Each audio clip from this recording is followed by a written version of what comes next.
학교에서 전화가 왔습니다. 평범한 오후였습니다. 설거지를 하다가 받았습니다. 어머니, 등록금이 미납입니다. 처음엔 무슨 말인지 몰랐습니다. 등록금이요? 미납이요? 네, 납부 기한이 이미 지났습니다. 저는 손에 물이 묻은 채로 멍하니 서 있었습니다. 분명히 시어머니가 주셨다고 했습니다. 아들 입학 선물이라고. 직접 주셨다고 했습니다. 현금으로. 제가 드린 계좌번호도 있었습니다. 날짜도 정해놨었습니다. 그래서 저는 안심했습니다. 걱정 안 했습니다. 그런데 미납이었습니다. 전화를 끊고 나서 한동안 그 자리에 서 있었습니다. 손에서 물이 뚝뚝 떨어졌습니다. 시어머니는 처음엔 좋은 분이셨습니다. 결혼 초에 저한테 이런 말씀을 하셨습니다. 우리 며느리 고생한다. 애들 잘 키웠어. 대단해. 진심처럼 들렸습니다. 그때는 그 말이 정말 기뻤습니다. 저는 그런 말 한마디에 힘이 났습니다. 명절에도 주말에도 시댁일이라면 마다하지 않았습니다. 그런데 언제부터였을까요? 달라지셨습니다. 제가 하는 일마다 트집을 잡으셨습니다. 왜 이렇게 했어? 그렇게 하면 되나? 저번엔 또 왜 그랬어? 처음엔 이유를 몰랐습니다. 제가 뭘 잘못했나 며칠씩 생각했습니다. 그래도 참았습니다. 시어머니니까, 며느리니까 그냥 참는 게 맞다고 생각했습니다. 남편한테도 크게 말하지 않았습니다. 괜히 사이만 나빠질까봐. 혼자 삭혔습니다. 그러다 이번엔 손자 학비였습니다. 전화를 끊고 바로 아들한테 갔습니다. 민준아, 할머니한테 학비 받은 거 맞아? 아들이 말했습니다. 네, 할머니가 주셨어요. 현금으로요. 제 손에 직접. 그 돈 어디 있어? 제 통장에 넣었는데요. 잠깐요. 아들이 통장을 꺼내 확인했습니다. 한 장, 두 장. 없어요. 저는 그 말을 듣고 숨이 막혔습니다. 없다고. 분명히 받았는데 없다고. 아들이 당황한 얼굴로 다시 통장을 넘겼습니다. 진짜 없네요. 이상하다. 아들은 거짓말할 아이가 아닙니다. 그걸 저는 압니다. 영수증 같은 거 혹시 있어? 아들이 잠깐 생각하더니 방으로 들어갔습니다. 서랍을 뒤졌습니다. 잠시 후에 종이 한 장을 가져왔습니다. 시어머니 글씨였습니다. 날짜가 있었습니다. 금액이 있었습니다. 그 아래 시어머니 이름이 적혀 있었습니다. 저는 그 종이를 한참 들여다봤습니다. 그날 저녁 시어머니한테 갔습니다. 혼자 갔습니다. 남편한테는 아직 말하지 않았습니다. 먼저 확인하고 싶었습니다. 어머니, 민준이 학비 주셨다고 하셨잖아요. 시어머니가 말씀하셨습니다. 줬는데 왜? 학교에서 미납이라고 연락이 왔어요. 시어머니 표정이 잠깐 굳었습니다. 내가 줬다고. 그런데 어머니, 아이 통장엔 입금된 내역이 없어요. 시어머니가 잠깐 눈을 피하셨습니다. 그 눈빛이었습니다. 딱 그 순간이었습니다. 저는 더 이상 말이 필요 없다는 걸 알았습니다. 시어머니는 아무 말씀을 안 하셨습니다. 창밖을 보셨습니다. 저도 아무 말 못했습니다. 한참을 그렇게 있었습니다.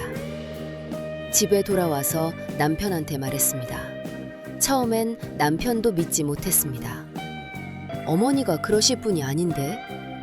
저는 영수증을 보여줬습니다. 통장 내역도 보여줬습니다. 학교 연락 내용도. 남편이 한참 들여다봤습니다. 그리고 시어머니한테 갔습니다. 저는 집에서 기다렸습니다. 1시간이 지났습니다. 2시간이 됐습니다. 아들이 곁에 앉아 있었습니다. 아무 말 없이 저 옆에 있었습니다. 밤늦게 남편이 돌아왔습니다. 말이 없었습니다. 소파에 앉아서 한동안 아무 말도 하지 않았습니다. 어떻게 됐어요? 남편이 깊이 한숨을 쉬었습니다. 어머니가 급하게 쓰신 거래. 급하게? 저는 그 말을 듣고 웃음이 나올 뻔했습니다. 손자 학비를 입학 선물로 드린다고 하신 돈을 급하게 쓰셨다고. 어디에요? 남편이 대답을 못했습니다. 저도 더 묻지 않았습니다. 묻고 싶지 않았습니다. 남편이 말했습니다. 내가 넣을게. 내가 책임질게. 당신이요? 어머니가 잘못하신 거니까 내가 메워야지. 저는 그 말을 듣고 또 아무 말도 못했습니다. 고맙다고 해야 했는지, 그래도 된다고 하면 안 됐는지 저는 몰랐습니다. 그날 밤 아들이 제 방으로 왔습니다. 노크를 하고 들어왔습니다. 엄마, 저 다 들었어요. 저는 뭐라고 해야 할지 몰랐습니다. 엄마, 저 그 영수증 받아뒀잖아요. 알아. 아들이 말했습니다. 사실은요, 할머니가 전에도 이런 적 있었거든요. 저는 돌아봤습니다. 전에도? 아들이 고개를 끄덕였습니다. 제 용돈 주신다고 하시고요. 나중에 모르는 척 하신 적이 있었어요. 중학교 때. 그때 제가 어리니까 그냥 넘겼는데요. 저는 그 말을 듣고 가슴이 철렁했습니다. 중학교 때부터 아이가 그걸 기억하고 있었습니다. 그래서 이번엔 영수증을 받아뒀던 겁니다. 민준아, 그때 왜 엄마한테 말 안 했어? 아들이 말했습니다. 할머니니까요. 괜히 사이 나빠질까 봐. 저는 그 말을 듣고 눈물이 날 것 같았습니다. 이 아이도 혼자 참아온 겁니다. 저처럼. 변호사까지는 가지 않았습니다. 그 영수증이 충분했습니다. 다음 날 시어머니한테 다시 갔습니다. 이번엔 남편도 함께 갔습니다. 아들도 함께 갔습니다. 세 사람이 시어머니 앞에 앉았습니다. 저는 영수증을 테이블 위에 내려놨습니다. 어머니, 이거 어머니 글씨 맞죠? 시어머니가 종이를 보셨습니다. 아무 말씀을 못 하셨습니다. 아들이 말했습니다. 할머니, 저 직접 받았어요. 이 날짜에. 할머니가 직접 주셨어요. 기억 안 나세요? 시어머니가 입술을 움직이셨습니다. 하지만 말이 나오지 않으셨습니다. 남편이 말했습니다. 어머니, 손자 학비예요. 민준이 대학 등록금이에요. 이러시면 안 되죠. 조용한 목소리였습니다.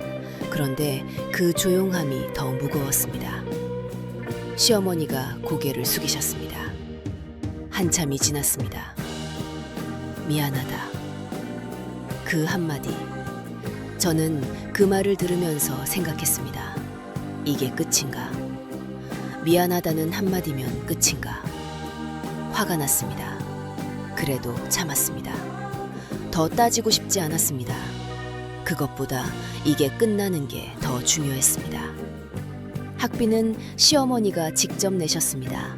그날 학교에 같이 가서 창구에서 직접 내셨습니다. 저는 옆에서 지켜봤습니다.